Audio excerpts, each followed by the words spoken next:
ॐ वसुदेवसुतं देवं कंसचाणूरमर्दनं देवकी परमानन्दं कृष्णं वन्दे जगद्गुरुं। श्रीमद्भगवद्गीता षष्ठ अध्याय द्वितीय पर्व।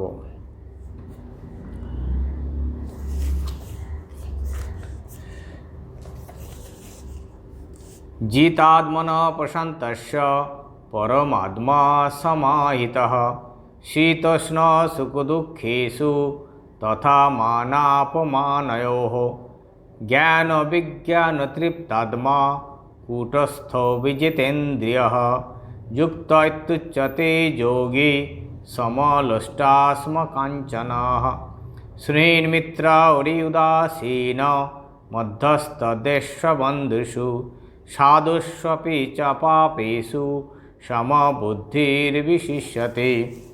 योगी युञ्जीत सततम् आत्मानं रहसि स्थितः एकाकी यतचित्तात्मा निराशीरपरिग्रह शुचौ देशे प्रतिष्ठाप्य स्थिरम् आसनमात्मनः नात्युच्छ्रितं नातिनीचं चैलाजिनकुशोत्तरम् तत्रैकाग्रं मनः कृत्वा यतचित्तेन्द्रियक्रियः उपविश्यासने युञ्जात् योगम् आत्मविशुद्धये समङ्काय शिरोग्रीवं धारयन् अचलं स्थिरः सम्प्रेक्ष्य नासिकाग्रं स्वं दिशश्चान् अवलोकयन् प्रशान्त आत्मा विगतवीर् ब्रह्मचारी व्रते स्थितः मनः संयममच्चित्तो युक्तो आसीत् मत्परः।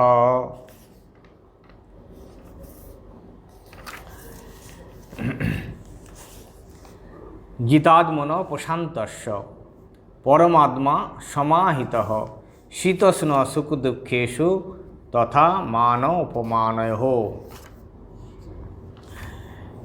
এর আগের মন্ত্রে আগের শ্লোকে বলা হয়েছে যে উদ্ধরেত আত্মনাত্মানাম ন আত্মানম অবসাদয়েত আত্মৈব হি আত্মন বন্ধুর আত্মা এব রিপুর আত্মনঃ বন্ধুর আত্মা আত্মনস্তস্য যেন আত্মৈব আত্মনা জিতঃ অনাত্মনস্তু শত্রুত্বে বর্তেত আত্মৈব শত্রুবৎ। অর্থাৎ যে মন যার বশে এসেছে, মন যে জয় করতে পেরেছে, সেই মনই তার কাছে হলো মিত্র, আর যার মন বশে নেই, মনের যে বশ, সেই মন হলো তার কাছে শত্রু। তাই সাধকের প্রথম কর্তব্যই হলো এই মনকে সংযত করা, মনকে কন্ট্রোল করা, বিষয় থেকে মনকে সংহৃত করা, মনের স্বভাব যেটি বিষয়ের দিকে ছুটে যাওয়া, সেই বিষয় থেকে তাকে ফিরিয়ে নিয়ে আসা। এটি হলো যে নিজের পুরুষকার দিয়ে, ঈশ্বরের কৃপার দ্বারা যে নিজেকে নিজে সংযত করতে পেরেছে, সেই নিজেকে উদ্ধার করতে পারবে বা পেরেছে। তার ফলস্বরূপ হলো বলছে জিতাত্মনঃ প্রশান্তস্য পরমাত্মা সমাহিতঃ। সেই ব্যক্তি হলো জিতাত্মন, মনকে জয় করেছেন আর প্রশান্ত হয়ে গেছেন। কারণ মন যদি নিজের কন্ট্রোলে না থাকে তাহলে মন অস্থির থাকে, চঞ্চল হয়, শান্ত হতে পারে না। কিন্তু যার যে মনকে সংযত করতে পেরেছে, সেই মন প্রশান্ত হয়ে তার যে অভিষ্ট যে আত্মা, পরমাত্মা, তার যে নিজের স্বরূপ, তাতেই সে মনকে নিয়োগ করতে পেরেছে। আর কিনা শীতোষ্ণ সুখ দেশু তথা মান অপমানহ, সেই ব্যক্তির কাছে তখন আর এই শীতোষ্ণ সুখ দুঃখ যে বিপরীত যে সমস্ত জাগতিক পদার্থ, জাগতিক বস্তু থেকে তার মন সংযত হয়ে গেছে, জাগতিক বস্তুতে তাকে আর কষ্ট দিতে পারে না। সুখেতেও তিনি উৎফল হয়ে যান না। মানুষের যখন খুব সুখ হয়, জাগতিক সুখ, ধন সম্পদ, পুত্র বিষয়ের যা কিছু যদি তার প্রাপ্তি হয়, উন্নতি হয়, তাতে সে খুব উৎফুল্ল হয়। কিন্তু যে ব্যক্তির মন সংযত হয়ে গেছে, সে জানে এগুলি সত্য নয়, ভগবান সত্য। বিষয় সম্পত্তি, টাকা পয়সা, বাড়ি গাড়ি, এগুলি হলো সব অস্থায়ী, অনিত্য। তাই সে এর মধ্যে মনকে উৎফুল্ল করে না বা মনের এতে লিপ্ত হয়ে যায় না। আবার যদি কোনো দুঃখ আসে, তাতেও সে বিচলিত হয় না। সংসারে জাগতিকভাবে যদি কোনো প্রতিঘাত আসে, দুঃখ আসে, শোক হয়, তাতেও সে মুচড়ে পড়ে না। কষ্ট হতে পারে, কিন্তু সে জানে এটি অনিত্য, এটিও অনিত্য, এটি সত্য নয়, এটি সংসারের ধর্ম। সুখ যেমন একটি ধর্ম, আর দুঃখটাও আরেকটি ধর্ম। তাই সুখ নিলে দুঃখকে নিতে হবে, মুদ্রার এপিঠ আর ওপিঠ, একটা নিলে আরেকটাকে নিতে হবে। কিন্তু যার মন সংযত হয়ে গেছে, অর্থাৎ যার মনের মধ্যে আর কলুষতা নেই, মনের মধ্যে কামনা বাসনা নেই, একমাত্র ভগবত বাসনাই তার মনের মধ্যে স্থায়ী রূপে রয়েছে, স্থায়িত্ব পেয়েছে, সেই ব্যক্তির কাছে শীত উষ্ণ, সুখ দুঃখ, মান অপমান সবগুলি সমান। আমাদের খুব প্রশংসা করলে আমরা গর্ব হয়, আমরা ভিতরে ভিতরে খুব আনন্দ অনুভব করি। কেউ যদি প্রশংসা করে, মান দেয়। আবার ঠিক তার উল্টোটাও হয়, যখন কেউ অপমান করে, মন তখন মুচড়ে যায়, মনে তখন শোক আসে, মন তখন বিষাদগ্রস্ত হয়। কিন্তু যার মনে সত্য জিনিসটা উপলব্ধি হয়েছে, যে ভগবান সত্য, ঈশ্বর সত্য, আর বাকি কোনোটাই সত্য নয়, সে তখন ওই নদীর ধারে গাছের মতন, ঝড় আসছে, কিছুটা হেলে পড়ল, ঝড় ওপর দিয়ে চলে গেল, আবার দাঁড়িয়ে পড়ল। তাই এই রকম মন যার হয়েছে, সেই হলো প্রশান্তস্য, আর তার মন ভগবানের নিবিষ্ট। তার বলছেন জ্ঞান বিজ্ঞান তৃপ্তাত্মা কুটস্থ বিজিতেন্দ্রিয় যুক্ত ইত্যুচ্যতে যোগী সম লোষ্টাস্ম কাঞ্চন। জ্ঞান বিজ্ঞান তৃপ্তাত্মা, এইরকম যার জ্ঞান বিজ্ঞানের দ্বারা মন তৃপ্ত হয়ে গেছে। জ্ঞান অর্থাৎ ঈশ্বর সত্য, এটি জেনেছেন, শুধু জেনেই ক্ষান্ত নয়, জানার পরে তার আবার বিজ্ঞান অর্থাৎ সেটি উপলব্ধি করেছে। আমরা অনেক সময় বই থেকে, গুরুর কাছ থেকে, শাস্ত্রের থেকে আমরা শুনি ঈশ্বর সত্য, কিন্তু শুধু শুনলে হবে না, সেটি উপলব্ধি করতে হবে, ধারণা করতে হবে। ঠাকুর যেমন বলেছেন যে দুধ, শোনা, দেখা আর খেয়ে হৃষ্টপুষ্ট হওয়া, এটি হলো দুধের যথার্থ তার যে প্রয়োগ বা দুধের যেটি উপকারিতা, সেটি সম্পূর্ণ হয় যতক্ষণ না আমরা সেই দুধটাকে খেয়ে হৃষ্টপুষ্ট হচ্ছি। তাই আমাদের জ্ঞানের পর হলো বিজ্ঞান, সেটি হলো যেন দুধ খেয়ে হৃষ্টপুষ্ট হওয়া, আর সেই আত্মাই তখন তৃপ্ত হয়ে যায়, তার আর কোনো অতৃপ্ত থাকে না। তার মন সম্পূর্ণরূপে একদম পরিতৃপ্ত হয়ে যায়, তৃপ্তও ভবতি, আর কোনো রকম তার বাসনা থাকে না, আর কোনো কিছু পাওয়ার তার কামনাও থাকে না, অতৃপ্তি বলে কিছু থাকে না। কূটস্থ বিজিতেন্দ্রিয়, তিনি সমস্ত ইন্দ্রিয়কে জয় করেছেন এবং কূটস্থ, একদম কোনো দিকে তার মন আর ইন্দ্রিয় দ্বারা বিচলিত হয় না। কূটস্থ অর্থাৎ যেটি কূটের মতন, অর্থাৎ পাহাড় যেমন নিশ্চল হয়ে থাকে, কোনোভাবেই তাকে হেলানো যায় না, বা কামার ঘরের ন্যায় যাকে বলা হয়, তার উপর কত আঘাত করা হয় সেটি নির্বিকার। সেরকম যতই তার ইন্দ্রিয়গুলো মনকে আকর্ষণ করুক না কেন, কিন্তু যে মন জয় হয়ে গেছে, আর কোনো ইন্দ্রিয়, আমাদের যে পঞ্চ ইন্দ্রিয়, কোনোভাবেই সেই মনকে আর বিচলিত করতে পারে না। আর কিনা যুক্ত ইতি উচ্চতে যোগী, তখনই তাকে বলা হয়, এই রকম যুক্ত যে যোগী, তখনই তাকে এই বলা হয় যোগী। ভগবানের সাথে, পরমাত্মার সাথে তার যোগ সবসময় তার যোগে প্রতিষ্ঠিত হয়েছেন, তাই হলো তিনি যোগী। আর এরকম যোগী তার কাছে সম লোষ্ট অসম কাঞ্চন, তার কাছে এই জগতের যে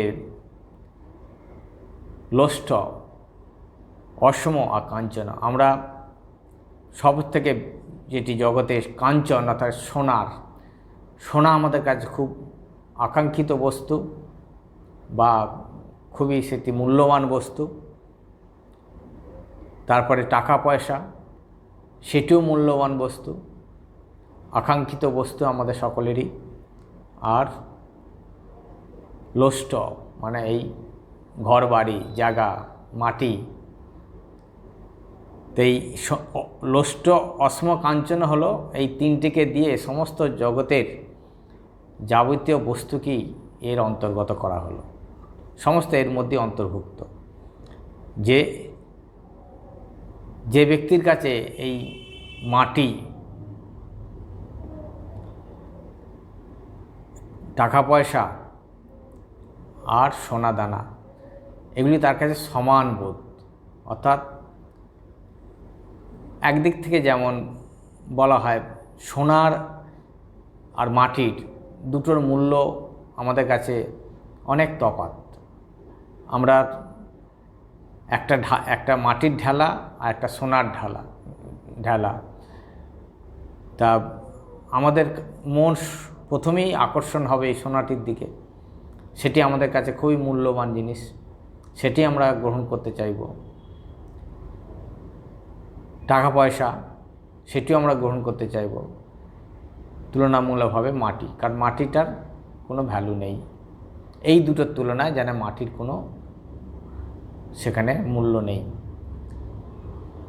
কিন্তু যে যোগীর মন সমস্ত বিষয় থেকে উঠে ভগবানের সাথে যুক্ত হয়েছে, তার কাছে এই তিনটি যে একটি প্রায় মূল্যহীন, অধিক মূল্য, অধিকতম মূল্য, এই তিনটি বস্তুই তার কাছে সেই যোগীর কাছে সমবোধ। তাই ঠাকুরের জীবনে আমরা জানি তিনি সেই মাটি আর টাকাকে সমান বোধ করে তিনি গঙ্গায় নিক্ষেপ করেছিলেন। টাকা মাটি, মাটি টাকা, তা তিনি হলেন যথার্থ যোগী। তার কাছে এই জাগতিক বস্তুর কোনো মূল্য নেই। তারপর যে সুহীন মিত্র অরি উদাসীন মধ্যস্থ দেশ বন্ধুষু সাধুস্য অপিচ পাপেষু সমবুদ্ধির বিশিষ্যতে, তার মনের যা অবস্থা হয়, সেই যোগীর যেটি ব্যবহারিক তার অবস্থা বা তার মনের যে অবস্থা, সেটি ভগবান বলছেন যে সুহৃদ, যে শুভাকাঙ্ক্ষী। সুহৃদ হলো যিনি আমাদের শুভাকাঙ্ক্ষী, বা আমার ভালোর জন্যে তার সবসময় চিন্তা, তিনি আমার সবসময় উপকার করার জন্যই তিনি প্রস্তুত, অথচ তার বিনিময়ে তিনি কিছু চান না। নিঃস্বার্থ সেবা, নিঃস্বার্থভাবে তার উপকার করার ইচ্ছা, সে হলো সুহৃদ। বন্ধু কিন্তু যে সুহৃদ আর বন্ধু তফাৎ আছে। বন্ধু হলো তোমারও ভালো হোক, আমারও ভালো হোক, এটি হলো বন্ধু। আত্মীয় স্বজন, বন্ধনাথ, এদের মধ্যে দেনা পাওনা আছে। বন্ধনাথ ইতি বন্ধু, সেই জন্য আত্মীয় স্বজন বন্ধু তারা হলো যথার্থ সুহৃদ নয়। তারা কিছু পেতে, কিছু পাওয়ার জন্য কিছু ত্যাগ করেন, কিছু সবসময় দানের পিছনে টান থাকে, সে হলো বন্ধু। আর সুহৃদ হলো কোনো টান নেই, কেবল শুধু দেওয়ার জন্যই তার প্রচেষ্টা, দেওয়ারই তার ইচ্ছা, নেওয়ার কোনো অভিপ্রায় নেই। আর কিনা ওরি বন্ধু, সুহৃদ মিত্র হল, এই মিত্র হলো বন্ধু, আর ওরি হচ্ছে শত্রু। এই তিনটে, সুহৃদ, বন্ধু আর শত্রু, এই তিনজনের প্রতি তার সমবোধ, উদাসীন, তিনটিকেই সে সমানভাবে দেখে। তার কাছে বন্ধুও যেমন, শত্রুও তেমন, আবার সুহৃদ যে শুভাকাঙ্ক্ষী তার প্রতি সমান বোধ। সাধুস্যপি চ পাপেষু, আবার একজন পাপী, একজন সাধু। আপাতত মনে হয় দুটি ভিন্ন ধর্মী, ভিন্ন স্বভাব মানুষের। একজন সৎ মানুষ, সাধু মানে কিন্তু সন্ন্যাসী ধরবেন না কখনোই। সাধু মানে সবসময়, সাধু হলো সৎ মানুষ। সৎ, একজন সৎ মানুষ, আর একজন হলো যে খুব পাপাচার করছে, অন্যায় কাজ করছে, অশুভ কর্ম করছে, সে হলো পাপী। তার কর্মটার জন্যে তাকে বলা হচ্ছে পাপী। সে কিন্তু তিনি কিন্তু তার যথার্থ স্বরূপ কিন্তু পাপী নয়। আর সাধু কেন? তিনি সৎ কাজ করছেন বলে তাকে বলা হয় সাধু। সকলের মধ্যেই একই সত্তা, একই চৈতন্য রয়েছেন, চৈতন্য আছে, কিন্তু এই যে তার কর্মকে লক্ষ্য করে, তার ক্রিয়াকে লক্ষ্য করে, তার আচরণকে লক্ষ্য করে আমরা সাধু, পাপী এইভাবে ব্যবহার করি। তাই কিন্তু যে ব্যক্তির মন ঈশ্বরে নিবিষ্ট হয়েছে, ঈশ্বরের সাথে যুক্ত হয়েছে, যিনি যোগী, যার মধ্যে কোনো রকম দেশ, হিংসা, কামনা, বাসনা কোনো কিছু নেই, শুদ্ধ মন যার, সেই শুদ্ধ যোগী, তার কাছে সে একজন পাপীও যা আর একজন সাধুও তাই, সমদৃষ্টি তার প্রতি। কারণ তিনি বাইরেটা দেখেন না, তিনি দেখেন ভিতরে।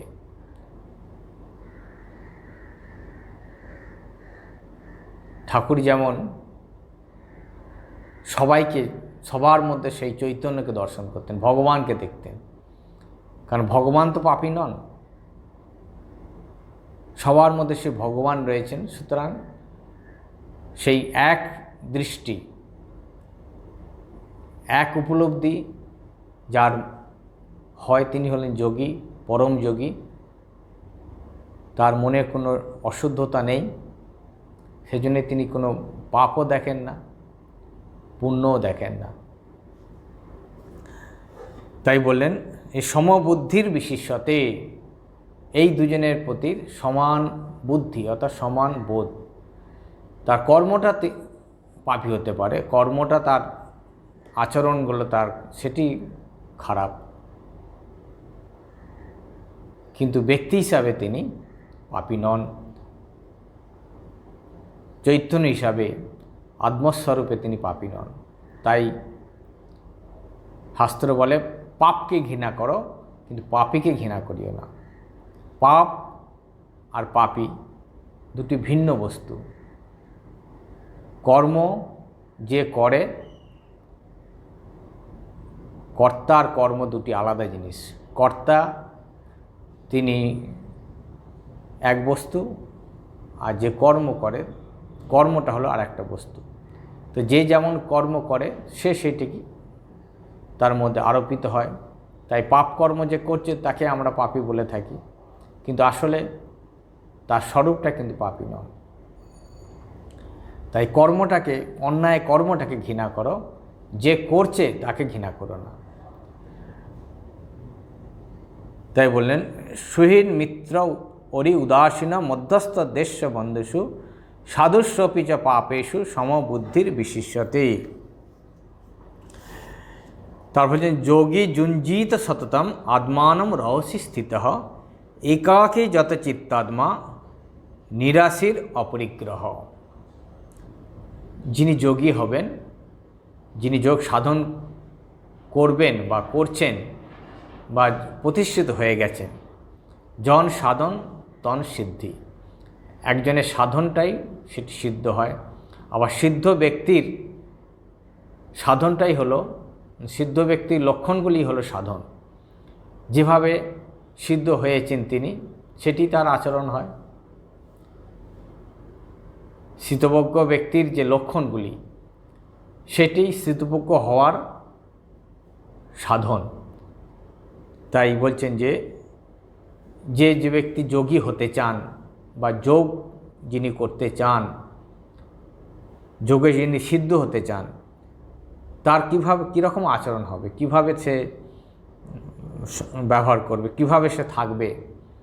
বলছে যোগী যুঞ্জিত সততম আত্মানম রহস্যি স্থিত। যে যোগী সর্বদাই অভ্যাস করবে এটি, যে নির্জনে থাকতে, নিজেকে নির্জন থাকার অভ্যাস করতে হবে। এখন নির্জন মানে কি সংসার থেকে পালিয়ে জঙ্গলে যাওয়া? সেটা কিন্তু নয়। সংসারে থেকেই নির্জনের ভাব অবলম্বন করবা, নির্জনের যে উপযোগিতা সেটিকে উপলব্ধি করা। কোলাহলপূর্ণ স্থানে থেকেও যিনি নির্জনের ভাব গ্রহণ করতে পারে, সেই হলো যোগী। আর সেটি করতে গেলে যার মন সংযত হয়েছে, যার মন ঈশ্বরে নিবিষ্ট হয়েছে, তার পক্ষেই সম্ভব। তাই যে যোগী হতে চাইবেন, যোগ সাধনা করতে গেলে মনকে সদা সর্বদা ভগবানে নিবিষ্ট করতে হবে, ভগবানের স্মরণ মনন করতে হবে, ভগবানের নাম গুণগান, অর্থাৎ সদা সর্বদা অজপার মতন, সর্বক্ষণ তৈলধারার মতন নিরবিচ্ছিন্ন মনটা ভগবানে দিয়ে রাখতে হবে। তুমি সংসারেই থাকো, সংসারের সমস্ত কাজ করো, কিন্তু ভগবানে মন দিয়ে রাখো, তাহলেই সেটি নির্জন বাসের সমান। আর যদি নির্জনে গিয়ে, জঙ্গলে গিয়ে যদি সংসারে চিন্তা করো, তাহলে কিন্তু সেটা নির্জন বাস হবে না। তাই কোথায় আছো সেটি বড় কথা নয়, মনটি কোথায় আছে সেটি হলো আসল কথা। মন যেখানে থাকবে সেটি হলো আসল সাধন। ঠাকুরের কথা আছে, আমরা সবাই জানি। সে দুই বন্ধু, একজন গেল বেশ্যাবাড়ি আর একজন গেল ভাগবত পাঠ শুনতে। তা এদিকে দুজনেই ভাবছে যে ভাগবত পাঠ শুনছে, সে কিন্তু তখন তার মনের মধ্যে খুব বৈরাগ্য এসেছে। যে বেশ্যাবাড়ি গেছে, তার মনের মধ্যে খুব বৈরাগ্য এলো। তখন সে ভাবলো যে আরে, আমার বন্ধু কোথায় ভাগবত পাঠ শুনতে গেল, আর আমি কিনা এখানে এলাম, ছি। তখন সে সবসময় নিজের মধ্যে তার মনের যে দাবানল, তার যে মনের মধ্যে যে ব্যাকুলতা, আমি কি ভুল করেছি, তার এই অনুতাপ, অনুশোচনা, সবসময় সে ভাগবতে চিন্তা করছে যে বন্ধু কি সুন্দর ভাগবত পাঠ শুনছে, ভগবানের কথা শুনছে। তার মনটা সবসময় ভগবানের দিকে চলে গেল। রয়েছে পথে সে বেশ্যালয়ে, সেখানে রয়েছে, কিন্তু তার মনটা রয়েছে ভাগবতে। আর যে ভাগবত শুনতে গেছে, তার মনে এমন বাসনা এলো, ইস কোথায় আমার বন্ধুটি সেখানে কি আনন্দ ফুর্তি করছে, আর আমি বোকার মতন এখানে এসে বসে রইলাম, ঢুকে গেছি আর বেরোতে পারছে না দুজনেই। তাই সে সব সময় ওই ভাগবত পাঠের বসে থেকেই শরীরটা ওখানে রয়েছে, মনটা পড়ে রয়েছে বেশ্যালয়ে। তাই দুজনেই যখন শরীর গেল, যে বেশ্যালয়ে ছিল তাকে এসে ভগবানের দূত এসে বৈকুণ্ঠের দূত এসে নিয়ে গেল, আর যে ভাগবত পাঠ শুনতে গেছিল তাকে ওই যমলয়ের যমদূত এসে নিয়ে গেল। তাই এই হলো আসল, কে কোথায় আছি সেটা বড় কথা নয়, মনটা কোথায় আমাদের আছে সেটি হলো আসল কথা। তাই বললেন একাকী যত চিত্তাত্মা নিরাশির অপরিগ্রহ। আর একাকী ওই সাধন ভজন সব একা একা, আর যত চিত্তাত্মা নিজের মনকে সংযত করে সদা সদা সর্বদাই এটি অনুশীলন করতে হবে, অভ্যাস করতে হবে।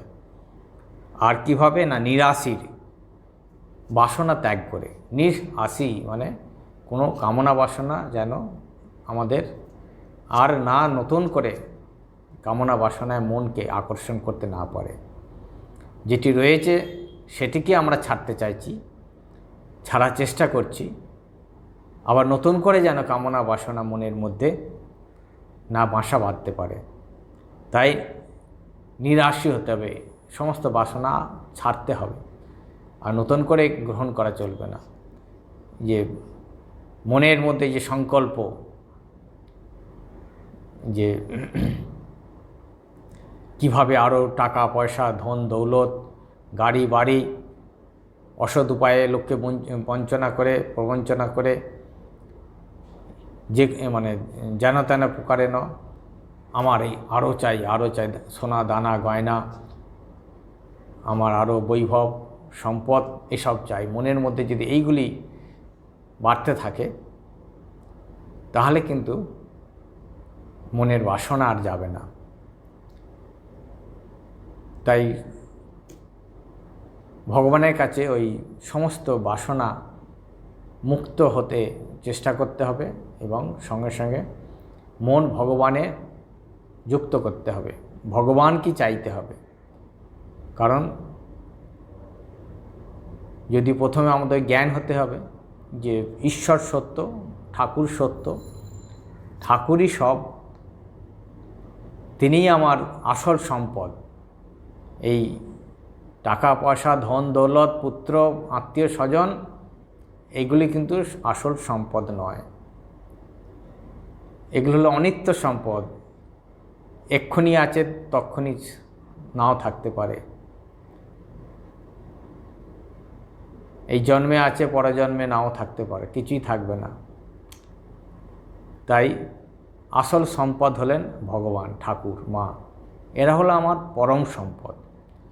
এর থেকে আর পরম সম্পদ কিছু নেই এই জগতে। এইটি প্রথমে জ্ঞান হতে হবে, জ্ঞান মানে ধারণা করতে হবে, জানতে হবে, মনের মধ্যে এটি গাঁথতে হবে, সত্য যথার্থভাবে এটিকে উপলব্ধি করতে হবে।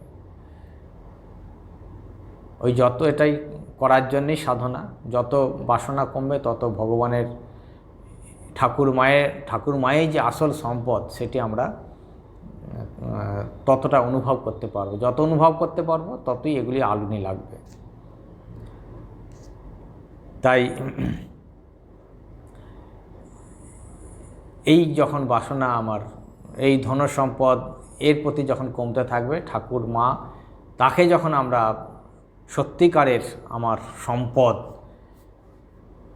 সত্যিকারের তিনি আপনজন, পরম ধন পড়ে আছে চিন্তামণির নাচ দুয়ারে, কত মণি পড়ে আছে চিন্তামণির নাচ দুয়ারে, অর্থাৎ তিনি আমার পরম ধন। এর থেকে আর মূল্যবান সোনা দানা হীরা জহর কোনোটাই মূল্য নয়, সব মূল্যহীন।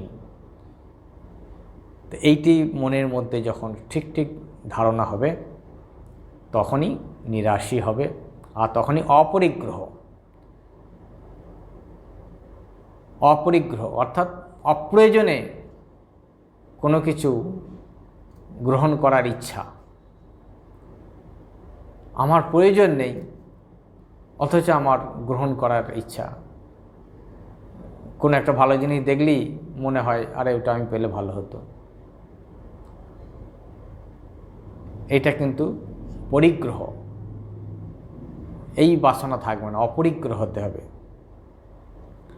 যদৃচ্ছা লাভ ও সন্তুষ্ট হতে হবে। ভগবান তিনি যদি দেন আমার অভাব হবে না। তিনি যা দেবেন সেটি আমার কাছে যথেষ্ট। যদৃচ্ছা লাভ, কোনো কিছু পাওয়ার জন্যে ছটফট করব না, এটি হলো অপরিগ্রহ। আর প্রয়োজন না থাকলে অনেক সময় হয়তো কেউ আমাকে দিতে এলো, আমার প্রয়োজন নেই। অনেক সময় আমরা প্রয়োজন ছাড়াই হয়তো অনেক জিনিস ঘরে রাখার জায়গা নেই, তবু সেই লোভটা ছাড়তে পারি না, আচ্ছা দিতে এসছে নিয়ে নিলাম, প্রয়োজন নেই। সেক্ষেত্রেও কিন্তু অপরিগ্রহ হতে হবে। অর্থাৎ প্রয়োজন ছাড়া, প্রয়োজন থাকলে আমরা নিলাম, কিন্তু প্রয়োজন নেই অথচ নিয়ে রেখে দিলাম, সেটি কিন্তু অপরিগ্রহ নয়, সেটা পরিগ্রহ। আর এই যেটা আমি গ্রহণ করলাম, অপ্রয়োজনে যেটা গ্রহণ করলাম, এটির জন্যে আমাকে মূল্য দিতে হবে। এটি মনের এই গ্রহণে মন কলুষিত হবে, মন শুদ্ধ হবে না। তাই বললেন সূচো যোগী যঞ্জিত সততম আত্মানম রহস্যে স্থিত একাকে যত চিত্তাত্মা নিরাশে অপরিগ্রহ শুচৌ দেশে প্রতিষ্ঠাপ্য স্থিরম আসনম আত্মনঃ নাত্তচ্ছ্রিতম নাতি নীচম চৈলাজিন কুশোত্তরম। শুচৌ দেশে প্রতিষ্ঠাপ্য। আর এই সাধন ভজন করার যে পদ্ধতি, কিভাবে সাধন ভজন করব, সেটিও ভগবান বলে দিচ্ছে। যে সব কিছু একটা বিধিপূর্বক, একটা নিয়মপূর্বক আমরা যদি অভ্যাস করতে থাকি, সেই অভ্যাসটাই আমার স্বভাব হবে।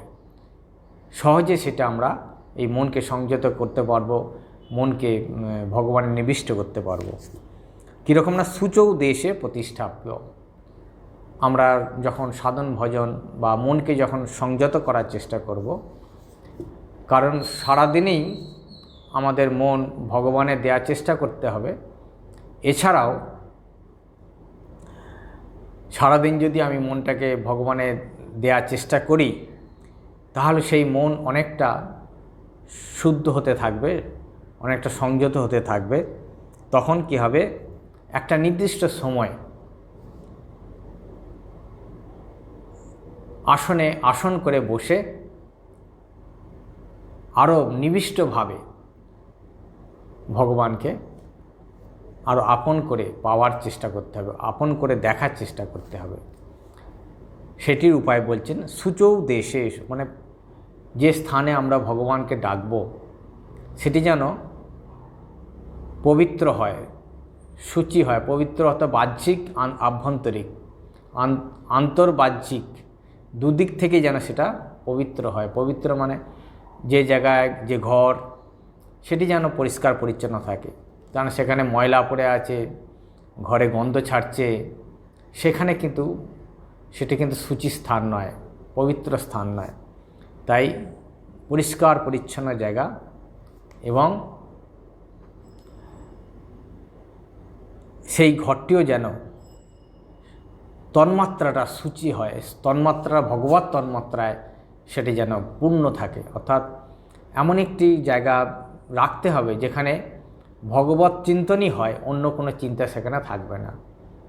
সেটি হলো পবিত্র স্থান।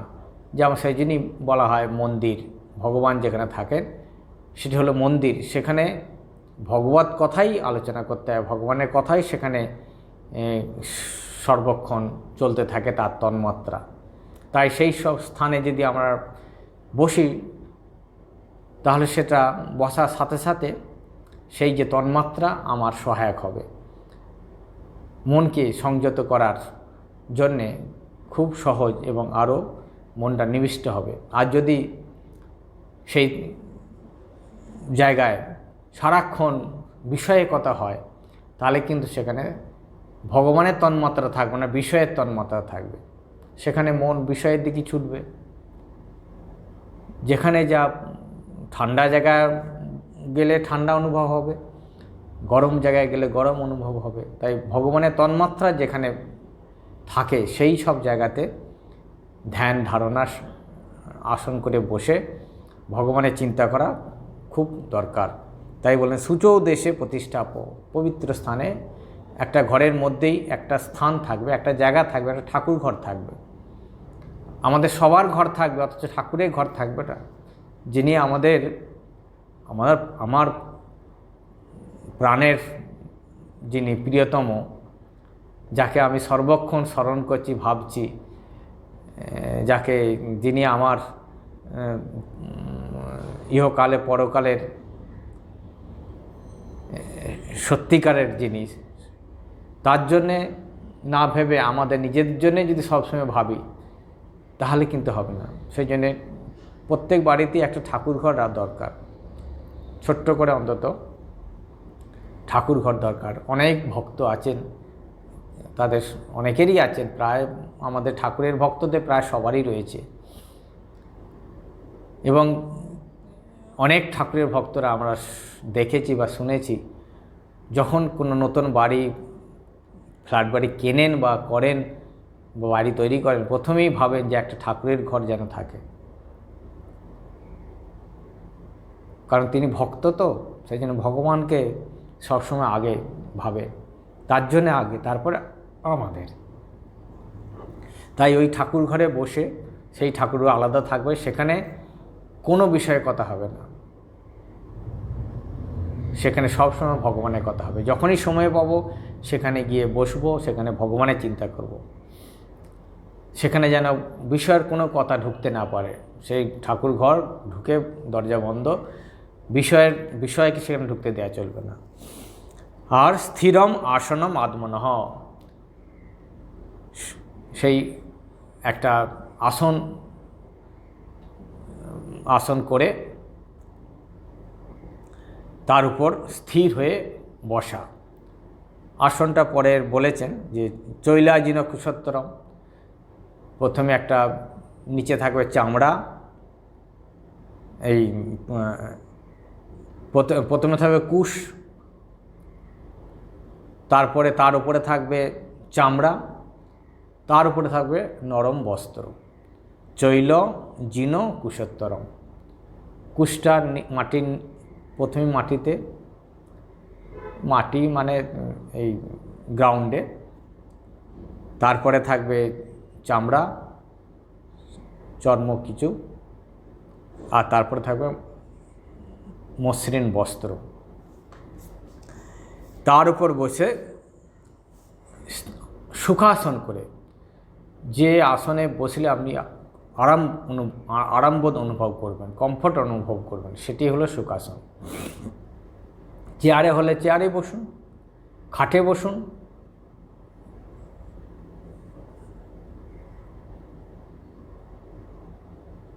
কারণ সবাই তো নিচে বসতে পারেন না, চেয়ারেই বসুন। তবে এই পরে বলছে নাত্যুচ্ছ্রিতম নাতি নীচম চৈলাজিন কুশোত্তরম। তবে আপনি খাটে বসলে, খাটের যদি গদি থাকে, তারপরে আবার এই আসনগুলো যদি দেন তাহলে খুব গদি হয়ে যাবে। সেই জন্য বলছে ন অতি উচ্ছ্রিতম, খুব উঁচু হবে না।